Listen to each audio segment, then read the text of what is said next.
We made it, guys. This was a day. Mental toughness, Mental correct. this is like well, so besides the fact that Christy couldn't get on the link, the bigger thing was last week, Haley came back from Africa and had her car stolen when she got home. Yeah. Yeah. So that was an exercise in mental toughness. Yeah, it was actually so we were in South Africa for Cape Epic, and right before we came home, my brother had our truck at his house, and he called me. Well, actually he texted me and said, "Can you please call me as soon as possible?" And so immediately I was like, "Oh my God, what happened?" Like I definitely thought there was like a death in the family. And then he Oh. called me, I answered, and he was like, "So something happened." And I was like, "Oh my God, what happened?" He's like, "Your car got stolen." And then I just burst out laughing because I was prepared for someone to have It was died. So just, oh, anyways, our truck was phew. stolen. It meant that our travel home was a little delayed, but we've got a rental minivan, so all things work out. Yeah. Now you're Well, not gonna want the truck anymore. You're just gonna want a minivan, I guess. you'd be like, look how many bikes you could fit in the back of a That's the minivan. cheat right there is the minivan. Um, well, I think this is your three-peat on the podcast now. I think we've had you on 3 times now, Yeah, I and think like so. little mini interviews. So you might I be eligible. appreciate being a return guest. Thank Yeah, you.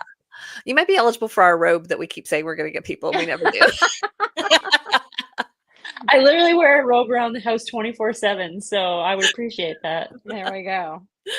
Well, if we have people joining us live, why don't you go ahead and tell us where you're joining us from in the chat? And Haley, tell us where you're joining us from. So I'm at home in a small town called Waterloo, Quebec. Just watching the rain outside. Yeah. Nice, nice. And you just got back from Cape Epic a week ago, right? Yes. Yes. Oh, somebody from Toronto. You got another Canadian. Oh, yay. Angela. Oh. So, okay, you are a three-peat guest, but just give us your like 60-second cycling history for people that aren't familiar with you, and then Ooh. also we're going to talk about mental toughness today. So, like, why we have you on for that? Mm. So my name's Haley Smith, and I've been riding a bike for a long time. I've been racing a bike since I was in high school. And I did about a 10-year career working my way through the World Cup ranks in cross-country Olympic distance discipline mountain biking, which culminated in going to the Olympics in Tokyo. And after that point, I switched disciplines to this sort of endurance, long format mountain and gravel bike racing. And that's what I do now. But on the side, I'm also a graduate student researching sports psychology. So I just wrapped up my master's last year. Master's of Science in Sports Psych, and I am starting my doctorate now. So I suppose that's part of why I'm on to talk Oh, about mental toughness. I didn't know you were going on to your doctorate. That's awesome. That's Yes, exciting. yeah. It's exciting and overwhelming. I started last year, but I've been on medical leave because of the breathing problem, my long COVID and breathing problems. But I'll be fully, truly active again this summer. Awesome. Right in time for race season. Exactly. I did want you to tell us a little bit about what was going on this past year because I would listen to you on another podcast. I can't remember which one it was, and I was like, those sound like perimenopause symptoms. And I do know we have a lot of people like that are within our community that are like feel like their bodies like havoc is happening on their bodies. So I was like, even though are you in your 30s yet? Or are you still in I'm your 20s? 31. Yeah. 30. So even though it's like you're a 31-year-old person, like I think you can like really relate more to our audience that is hitting changes in their bodies than most people can because of what you went through last year. Hmm.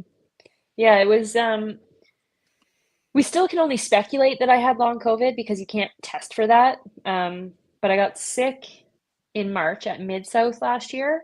It was quite just like a pretty intense cold. In retrospect, we think it was COVID. I didn't test, should have. And then I was good for 2 weeks, and then all of a sudden, one day I just like couldn't breathe properly. I was riding my bike, I was doing intervals, and all of a sudden, like my diaphragm would not respond, so it wouldn't lower and come back up. So the only way I could breathe was like through my throat and using your scalenes, these muscles here, up on your neck. And I felt like I was suffocating. Ugh. It basically continued until November. And that was the beginning of April. So it was a very challenging year. And there were lots of other, all other systems were implicated in this as well. So I was having extreme panic attacks, and depression. So that was challenging. And then my guts just stopped functioning. So I stopped being able to like digest food. So I lost a lot of weight. I lost a lot of weight, but I was like chronically insanely bloated. Um, yeah, it was not fun. I don't wanna complain about it, but it was basically it felt like my body was just shutting down, and I felt very sure that it would never function again, which was tough.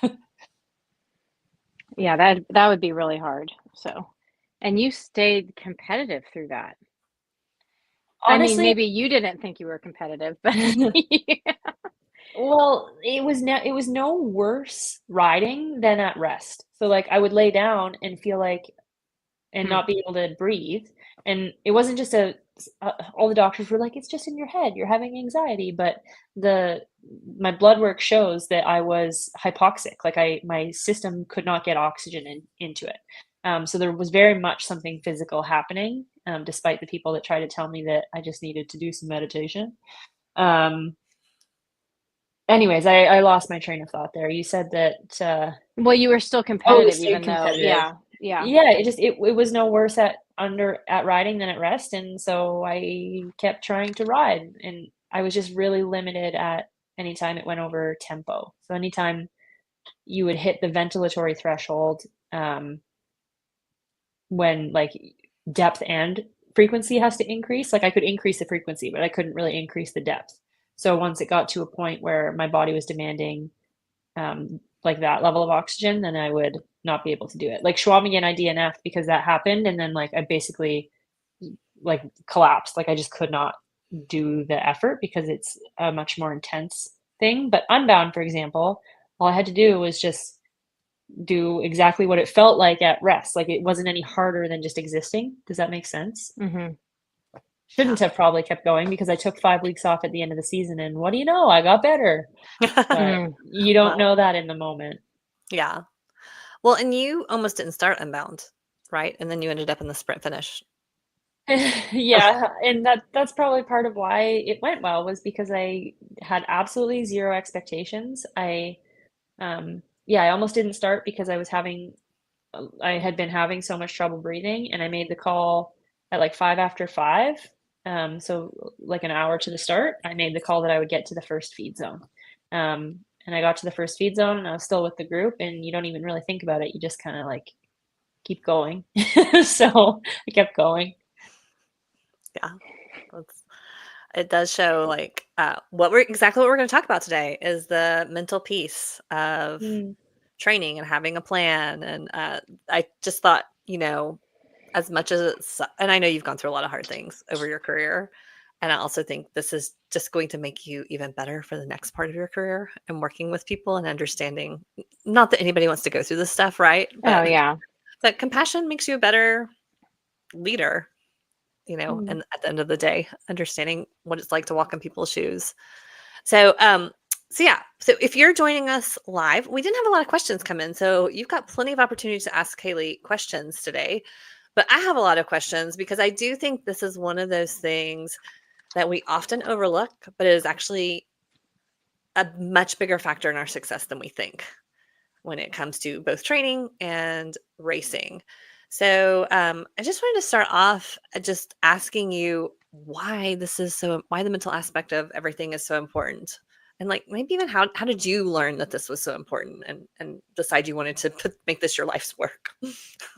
Well, um, I think a good example is to give you uh, is to like recap some training days for me. So Mhm. why is the mental aspect so important? So um, I used to really struggle. I still do, but I used to really struggle with doing high intensity efforts because I would judge myself and I would get freaked out by them and etc. Um, and I have had a classic set for me would be 5 times 2.5 minutes at full gas, as hard as you can go. And I've had, I can specifically recall 1 week of training in the lead up to the 2018 mountain bike season where I was putting a lot of pressure on myself. But I had this set on 2 consecutive Tuesdays. And the first Tuesday I was by myself, so I was doing the workout just alone with my coach, and I got through it no problem. And then the next Tuesday, we always do intervals on Tuesday. The next Tuesday, I was with a training group. So there were 2 or 3 other women that were there with me. And you're not competing against each other, but let's be honest, you are, because we're competitive people. And I failed the set. So on the first one, I went too hard, I blew up, and then I couldn't even like make it through the 2.5 minutes. Like I think I had to bail on the effort like 2 minutes and 10 seconds in because I just couldn't do it anymore. Sat on the side of the road, had a cry, went away, came back and attempted the set again. I was not sick. I was the same athlete that I was the previous week. I'd had enough recovery, but I was in a frame of mind where I was not centered. I was focused on the people around me. I was measuring myself externally, and all of these things meant that I couldn't access the same capability that I had in myself 7 days prior. So I'm not sure if that's a clear anecdote, but your mind unlocks what you already have, and it can be something that really helps you, or it can be something that really gets in your way. So yeah, I don't really know how to answer why is it so important, because to me, the mental aspect of it is everything. Like your body does what your brain tells it to do, and if your brain is distracted by things that are unproductive, it's not going to tell your body to do the right things. Yeah, and then how did I know I wanted this to be my life's work? Probably from cycling and my own mental illness history. I just think there's so much potential. There's so much, the brain is the X factor in everything that we do in life. And I find that really exciting in a way because there's so much potential there. Yeah, Yeah. I mean, that's like I think you did say it. You said your mind unlocks what you already have. Like that's why it's Hmm. important, is because that's where we're tapping into that piece of it that maybe doesn't get written down on a piece of paper, right? It's not like necessarily measurable, but it's Hmm. immeasurable in its effect, like, either negative or positive. It's really cool. I think I equate the one experience I had when I went over and rode in Laos with Rebecca Rush's group for the Blood Road ride. Hadn't ever ridden a mountain bike really, and it was mountain bike trails on the Ho Chi Minh Trail. Incredibly difficult. I broke my wrist at the beginning of the second day and rode, 8 more days with a broken wrist, and was like wrecked every day. They literally called me Crash Test Christy, like, because I was wrecking every day. And I could send you guys a picture of the bruises all over my entire body when this trip was over. And I got like, it just taught me how important mind over matter was, because I had a decision when I broke my wrist to either quit and like give up on everything or power through the next however many days it was. And when it was all said and done, we were at dinner and I blew up like a tick. Like every part of my body just swelled from just like, and I'm like, it could have done that at any moment. Like it was literally just, it felt like my brain was just holding on. And then it was finally like, oh, okay, guys, she's done. Let's do our thing now and heal the body. And Hmm. like, it was crazy. Like, I was like, that was mind over matter for 7 days of like, you have to get through this. You don't have a choice because you're out in the middle of nowhere. Hmm. And I do think, like, for me, that was kind of the moment when I realized that your mind does play a factor Hmm. in how you tackle things. So it's Yeah, crazy. there's a lot of like, well, the brain is really important for things like that are sort of more about like getting through something incredibly Mm-hmm. difficult, but it's also really important being able to train your mind to respond like logically in some situations. Like, Mm. for example, at Unbound, probably you're going to hit some mud depending on the year, and more watts, pedaling more is not going to get you through that mud pit. Like, it just doesn't. It does not get you through there.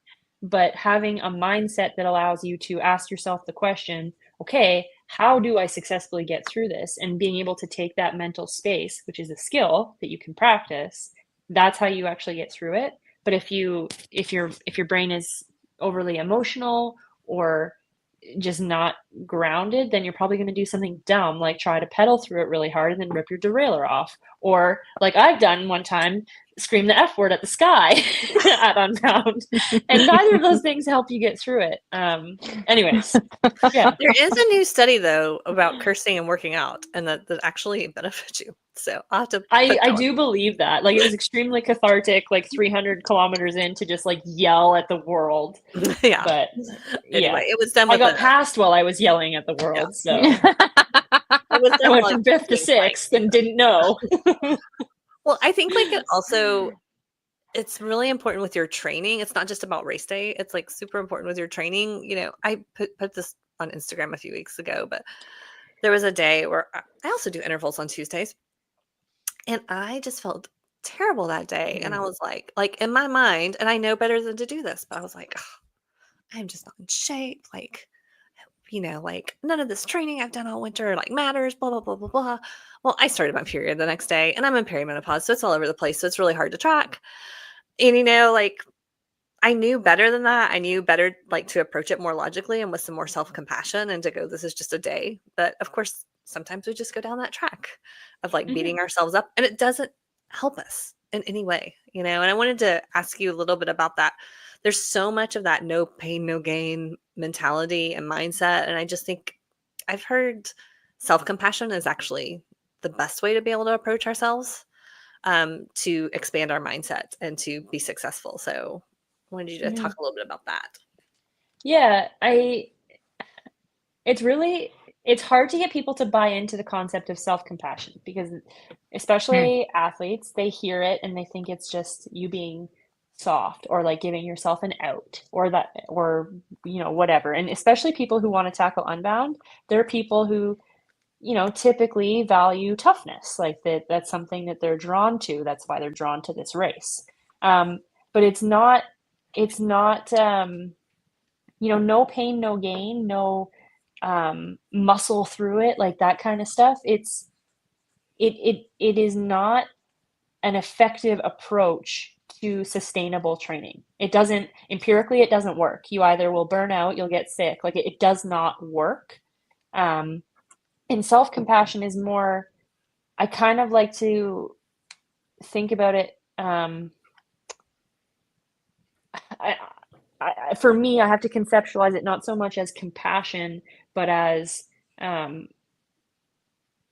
like removing emotion from it, because that idea of muscle through it, or no pain, no gain, is a type of emotion. It's like anger and punishment and aggression, and those things mask. They mask reality. They kind of mask like what actually needs to be done, just in the way that, like, you know, sadness or extreme happiness, like these things obscure the task that actually helps you get ahead. So it is self-compassion, but it's more like self-realism, kind of, that I try to encourage people who are maybe resistant to the idea of compassion to adopt.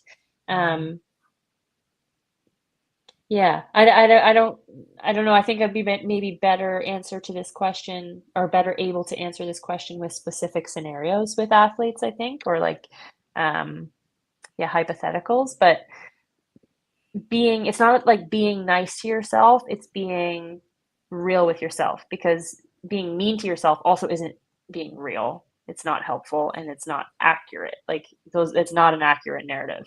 So it's just finding that space where you can just see the truth more clearly, I suppose. Well, let's look at you, like you said, hypotheticals, like your day at Unbound last year, where you waited and made the decision like an hour before the start, right? what questions did you ask yourself where you were like, whether you want to say, no pain, no gain, or whether you're thinking, like there had to be that moment where you're like, I'm not saying, like, I don't like to use the phrase like wussing out or not doing it because you just, because there's scary feelings that are going into that. It's intimidating. The start lines can be intimidating. It's I don't think it's super fun to start with that many people around me ever. I'm a little claustrophobic. I like my space. So it's easy for me to find like that compassion and take I'm just not going to do it today because XYZ, I'm feeling this way or that way, or like, so where's the switch, or what are some of the questions or the cues that you can ask yourself to where you understand whether you're doing it out of fear and you're not towing that start line out of fear, or you're not towing that start line because it's seriously something that you shouldn't be doing? Like, do you have any I think tricks there? yeah, I don't really have any tricks. I think it for me in particular, like entering Unbound with a health issue, the question that my coach and I had to wrestle with was, do we think that this is going to make you worse? Is this going to send you to the hospital? And because I was so ill at rest as well, we kind of decided that might as well just try. And that's why I committed to the first feed zone, which is about 1/3 of the race. And that it would have been really overwhelming for me to think of doing the whole event because I was struggling so much. And so knowing mentally that I was only committing to 100K was a lot easier. But I think that's an important question to ask yourself. So whatever, if you're thinking about not starting for whatever reason, it's asking yourself, why might be a little bit too challenging. It's a loaded question in the lead up to the race, but am I going to cause damage? And if the answer is no, then I would probably revisit why I signed up in the first place. And if that still feels true, then you got to do it. Like the fear is part of it. And I mean, I think part of self-compassion too is understanding that you're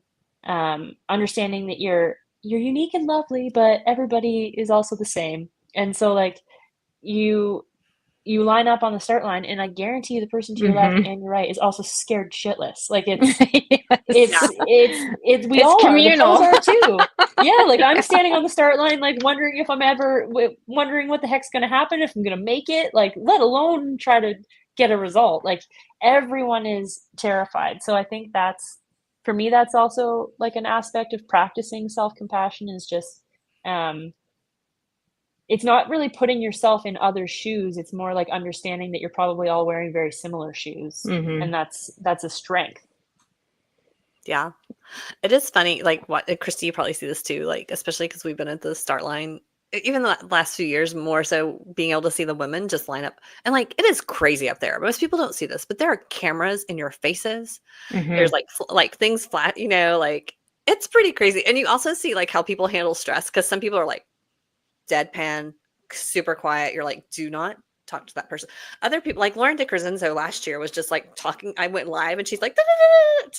And I'm like, it's just understanding everybody handles stress a little bit differently. If that person that's like talking like crazy is driving you crazy, just like move slightly away from them, because that's just how they're handling stress. They're not feeling confident. They're just handling stress differently than you.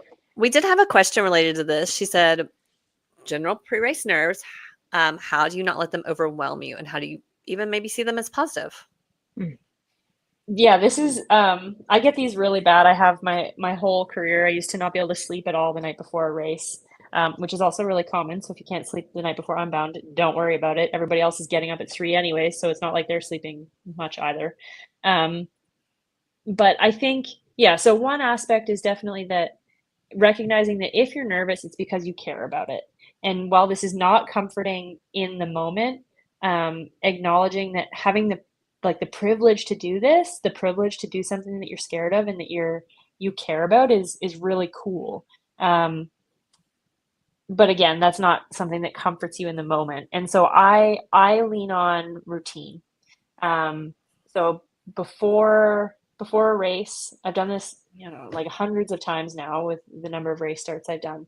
But in the lead up to a race, I will start doing my mental prep, and the first thing that I do is write a schedule. So I'll have probably the 48 hours prior to the race kind of like planned out in my journal. I'll know like what I need to do, when it's going to get done.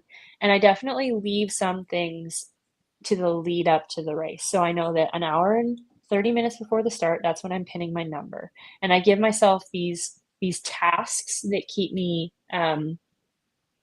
task oriented before the start. And I have them planned out so that I have this sort of like, basically it's almost like giving yourself busy work, but you have something to do to occupy your brain.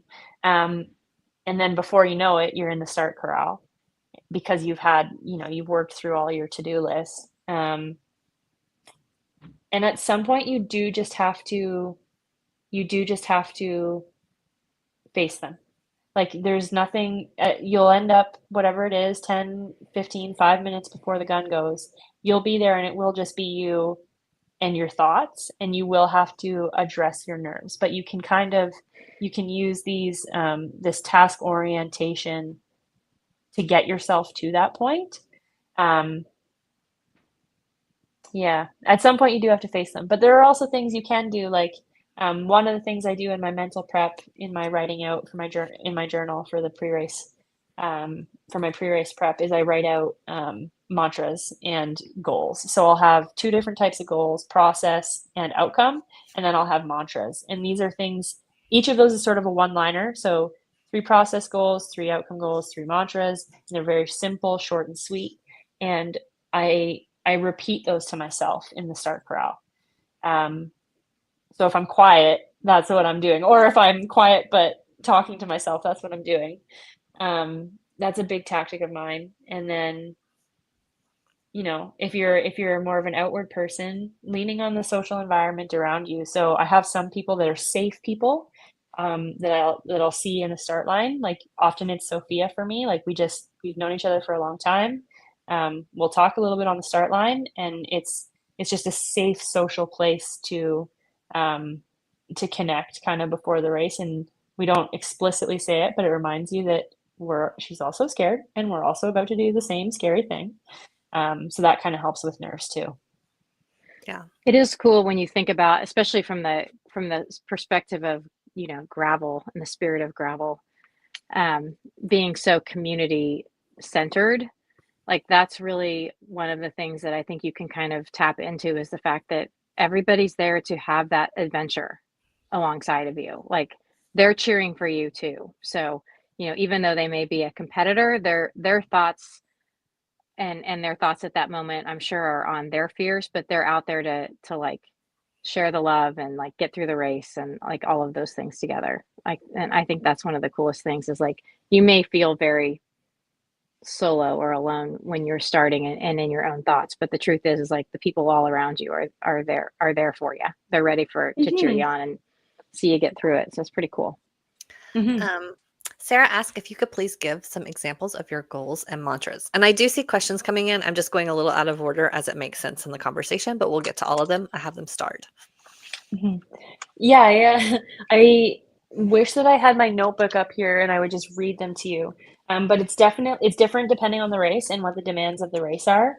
I always start with the process goals because those are tasks, and my brain is very task oriented. So if I give it something that I can focus on, that I'm in control of, it helps sort of take up the space that would otherwise be taken up in my brain by emotional things or nerves. So an example of a process goal would be like, I am going to, every time I hit a hill, I'm going to choose a gear that I can pedal at 85 RPM in, and I'm going to push the hardest gear I can at 85 RPM, but like while pacing myself, right? So it's a very, I wouldn't necessarily recommend that to someone specifically who's not as experienced with using this type of metric to meter their effort, but that's something I have a lot of experience with and I can do. So it's a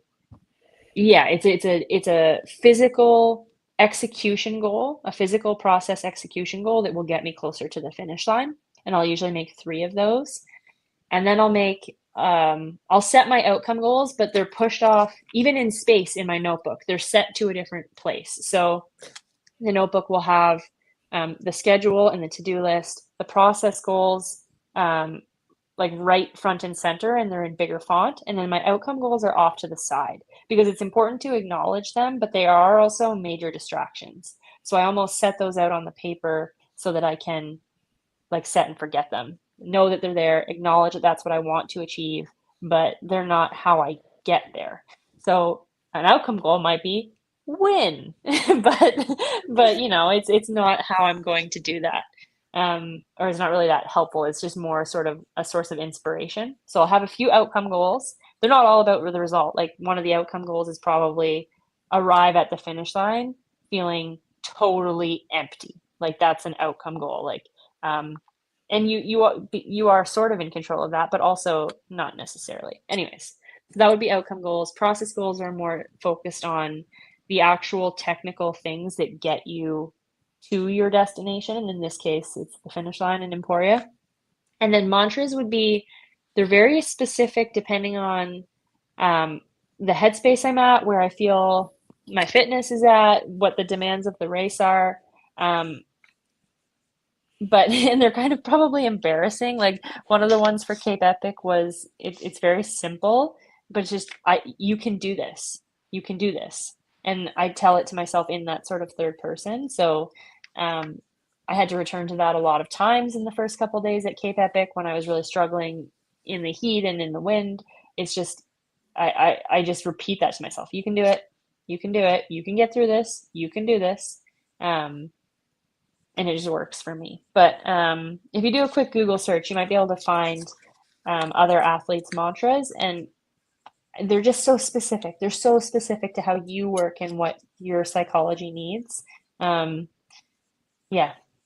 Yeah.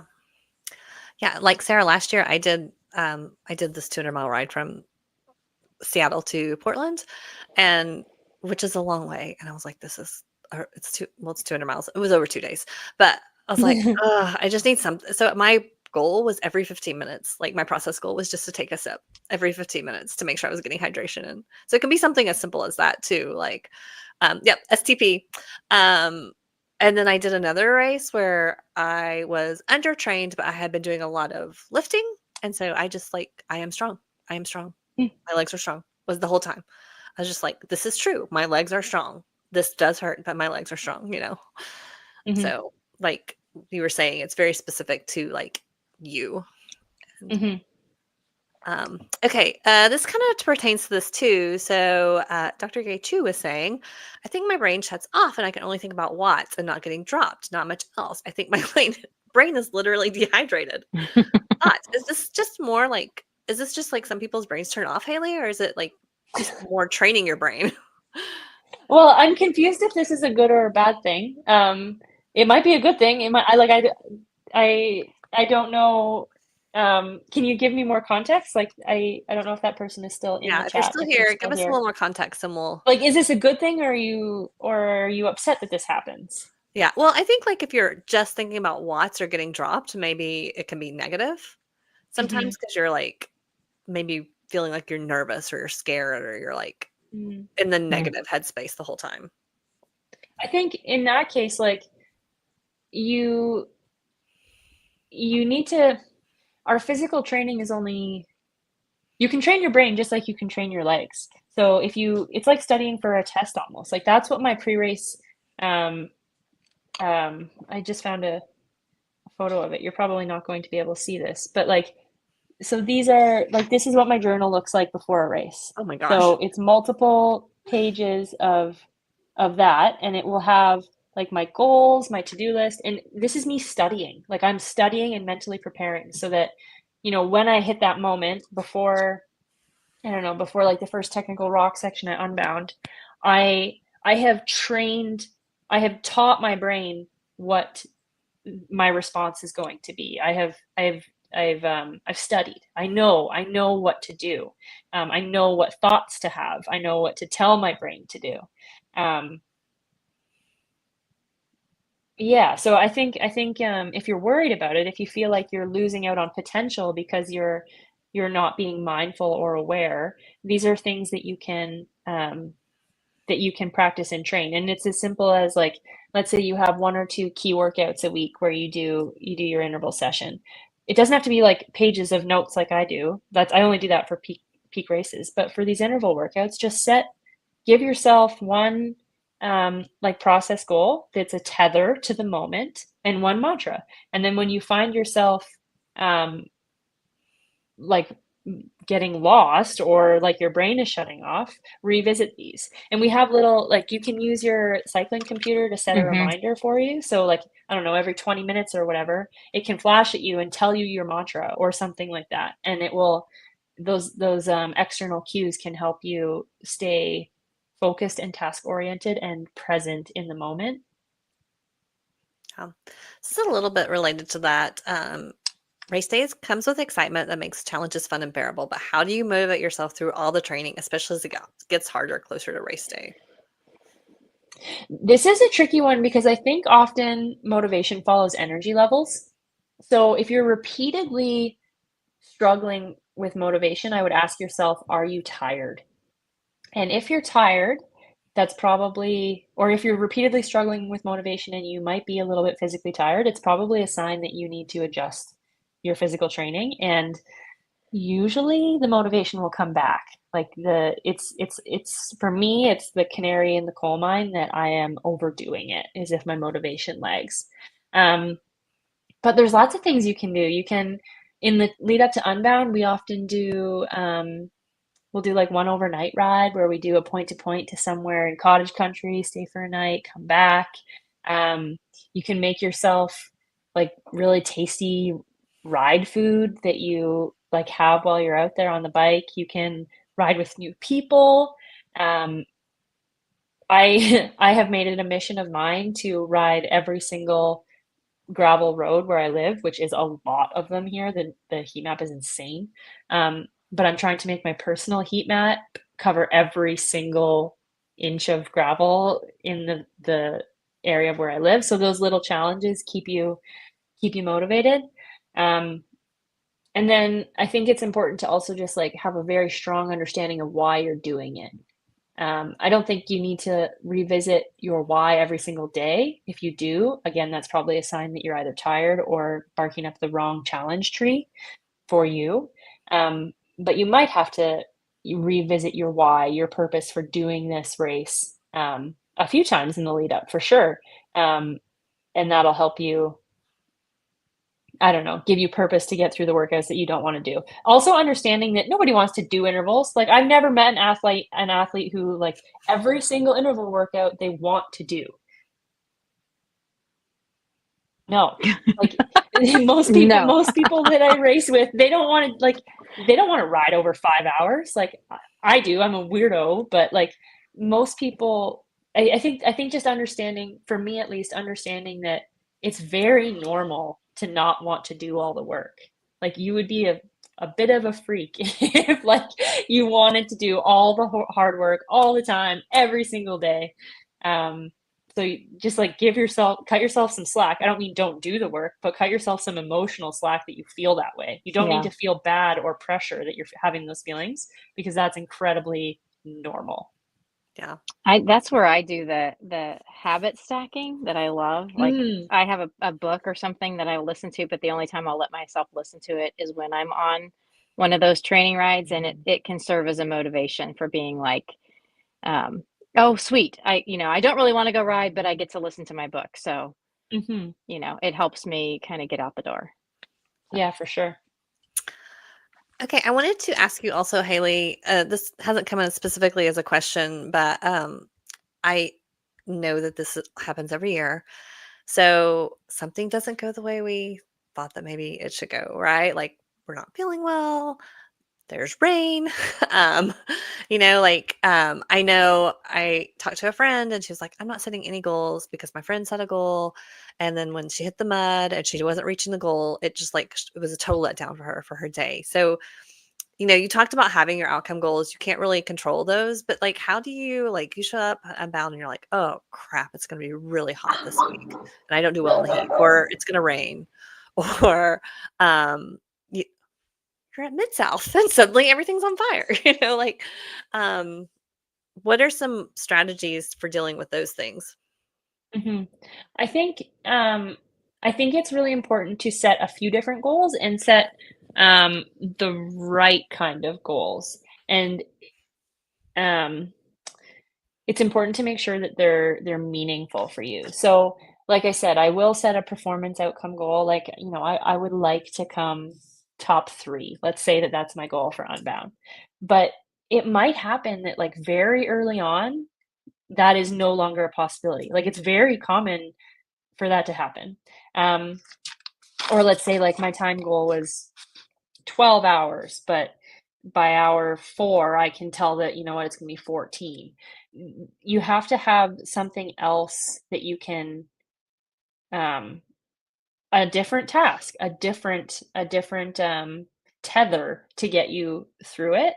Um, and for me, I think I said one of my outcome goals is often that I wanna get to the finish line feeling totally empty, and for me, that's, like, really meaningful. What I'm motivated to why I'm motivated to do these races is because they challenge me so much. So I set a goal that I wanna get to the end just feeling like I gave everything, and that you kinda, like, let yourself imagine what that will feel like, what how good that will make you feel to know that you got there and you overcame everything that you overcame. So that's pretty much always a goal of mine, and it's an outcome goal, but it's one that I always, no matter what's gone on, I can still execute on. Um, yeah, I think just having there's gonna be moments out there where it is just a slog, probably. I've definitely done races where the result's long gone, the hope of a time goal is long gone, but and your only options are to quit or to try to get the best out of what you can. And if you don't have a you need to have a purpose for doing that because otherwise if you don't have a purpose then like if your only purpose was to crack a time goal or to win, then you will be lost out there. So you need to understand like what your why is, what the meaning for you is in doing this challenge. And being able to revisit that in the moment. And then, yes, having those varied process and outcome goals so that you have multiple different things that are magnets pulling you to the finish line. Um, those are probably my 2 biggest tips. I don't wanna give you too many things because I don't think it will be meaningful if you're left with a whole host of things, but, yeah, and I would just, like, I would encourage that friend that had a goal of making a time and didn't and it was they had to kiss it goodbye. Like, I would just encourage them to think about leading into the race, think about all the different ways the day is going to be meaningful. Like what are all the different outcomes going to be? What are the different joys of the day going to be?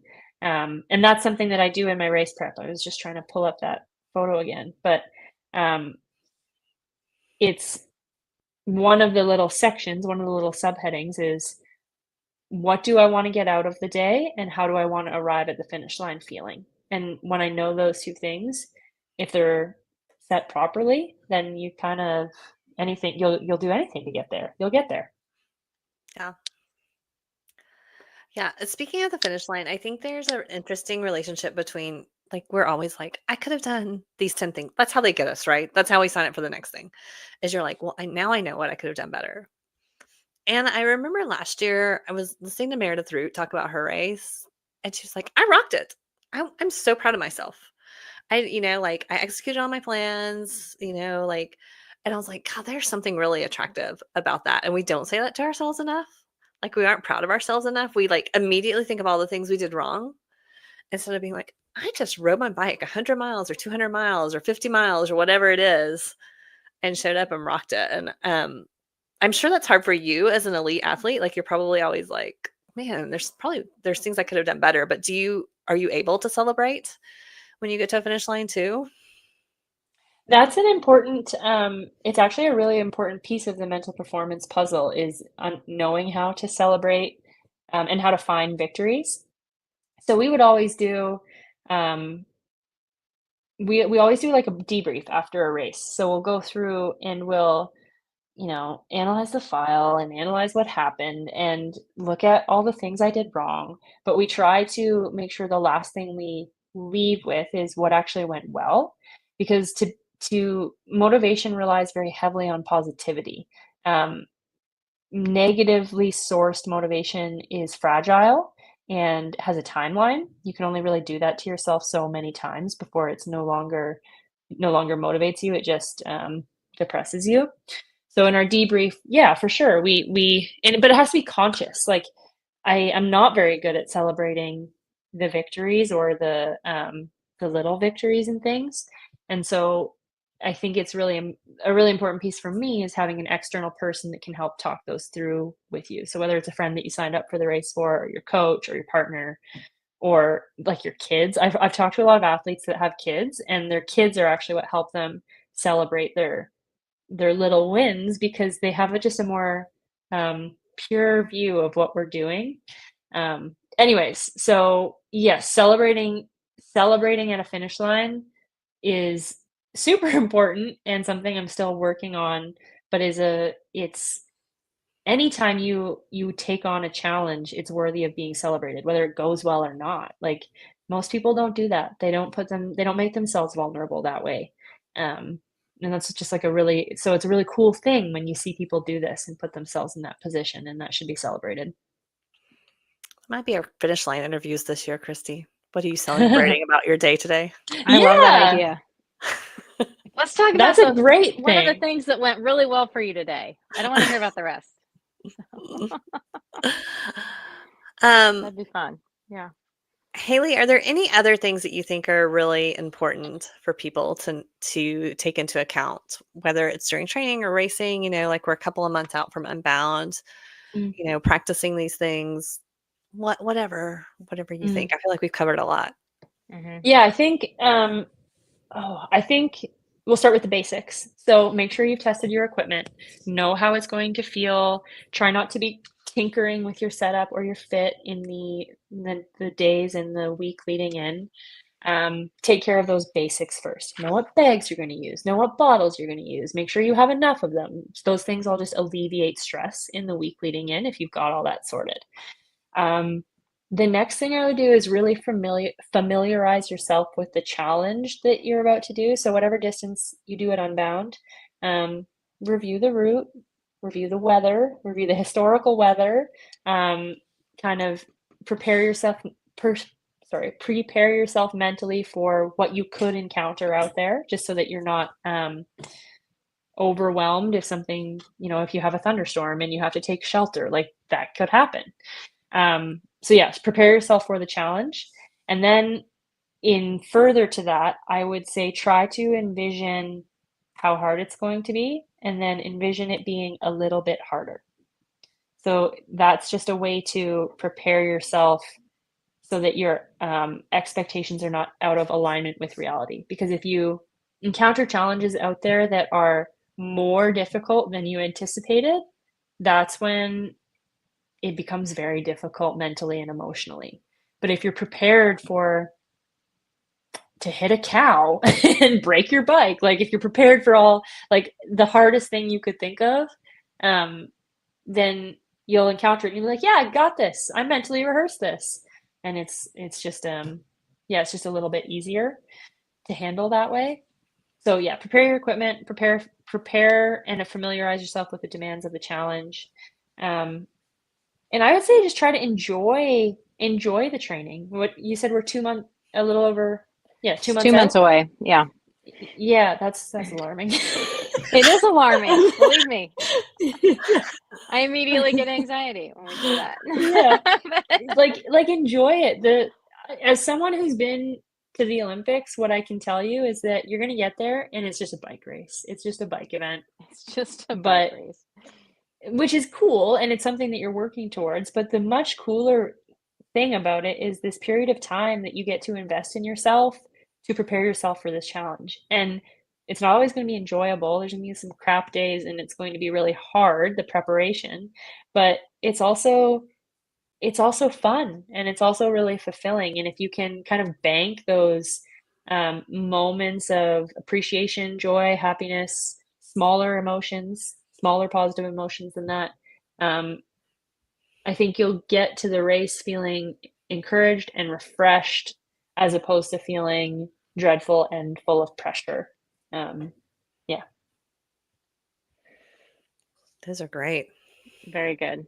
I don't know if you were hoping for more specific sports No, I psychology think that's tactics, exactly what but it is. Like that's, and I think the only other thing I would add on is that, 200 miles is a long way to go on your bike. There's a ton of stuff that can happen. And so a lot of times I tell people it's like eating the elephant, right? Just one bite at a time, make it to, like you did, make it to the first checkpoint. Don't sweat it. Just do it in bits and chunks. Like don't think about what's going to happen at mile 195 when you're at mile 5. There's a lot of stuff that Yeah. can happen between A and B. So really just, and the other big thing I tell people is leave the checkpoint. You get there, if you're exhausted, if you're kind of feeling mentally out of it, whatnot, just get on your bike and leave. You don't have to, you can ride 2 miles outside of town and turn around and come back. Nobody's gonna get mad at you. It's your day to do what you want to do, but leave the checkpoints. If you're feeling like you're gonna quit, just get on your bike and ride out of town. See what happens. Yeah. You just triggered one more reminder. One thing I do is I hit lap on my computer at That's a good every idea. checkpoint. So then I'm not seeing, I don't see like the hour number, 11 hours or whatever, which is overwhelming. I just see, like, I sort of treat it for us as a series of like 3.5-hour rides. And so you're just starting fresh. Yeah. Yeah. I like to break it down too. Like it's only 20 times 10 miles. Well, Yeah, 20.5 chunking is because it's not really 200 miles. It's like what, 205? Yeah. this is something you can use even in your intervals. Like I'll chunk a 1 minute interval. Like I'll have it separated by telephone poles. And those are only 50 meters apart, and you can scale that up for any challenge. That's a really useful thing to do. Yeah. Okay. This is a specific question that has nothing to do with mental skills, but have you had any issues crossing the border, Canadian, coming down for Unbound? Angela, I just went to Canada and back. I had no issues. I am an American, but my team is Canadian, and they've been coming back and forth for different trips all spring and had no issues. I haven't yet. I don't expect that you will. I think a lot of this is bluster. I did recently see that if you're going to be down there for more than 30 days and you're not flying in, you might have to register. But I don't expect that you're going to have a problem getting across the border for the bike race. Just don't smuggle anything. It'll be fine. The last time I went, they asked me more about how much, if I had drugs more than anything else. But that was going into Canada.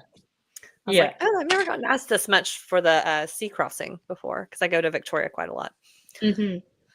Well, cool. Well, Haley, where can people find you if they want to follow you or get any more info from you? Probably Instagram is the best. It's the only platform I use because I have no mental capacity to devote to any other outlets. So my handle is Haley Hunter Smith. And then at any races, if you're ever at a race that I'm at, make sure you come say hi. I'm usually at either like a Trek tent or around the venue somewhere. And I love talking to people that I meet at bike races. So come say hi. Yeah. Haley's definitely a good talker, although I do not think she's the one that I would put my camera in her face on race No. day. I would put it in her face, but I wouldn't expect anything other than that. Like I'd be like, okay, there's Haley. Let's get her on camera and move. And then and you're in the Grand Prix this year, right? Yes. Okay, so we'll see you so you'll be at Sea Otter? I'll be at Sea Otter, and then Levi's Grand Fondo, and then Whiskey 50 if there are any mountain bikers watching this. So you got a lot coming up before Unbound. Yes. Yeah, that's my last sort of like intensity block, and then I'll have a month at home to do my final preparations. Awesome. Well, thank you so much for making the time to join us today. We really appreciate all of your insights, and we will be working on our mental skills for the next 2 months. Nice. Yeah, thanks for asking me. I'll keep working on my delivery of my mental skills, how I share them, more concise. You were great. You were great. All right. See y'all later.